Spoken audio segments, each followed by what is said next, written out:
Hello everyone. In this video I'm going to show you how to set your default email app on Windows 10. Sending emails in Windows 10 is easy with the right email client, but what if you click an email link and the wrong app opens? Luckily, it's easy to select a default email app in Windows 10 Settings app. So without time wasting, let's jump into the video.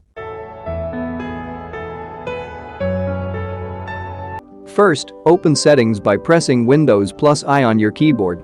Or open the Start menu and click the gear icon on the left. In Settings, click Apps. In Apps, click Default Apps in the sidebar. In the Default Apps section, click the icon located just below Email. This will allow you to select a new email client that you'd like to use as default.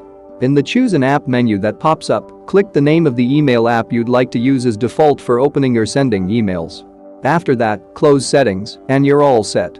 The next time you click an email link, the default email app you chose will open. Happy emailing! And that's it. If you found this video useful, don't forget to like and subscribe our channel. See you in the next video.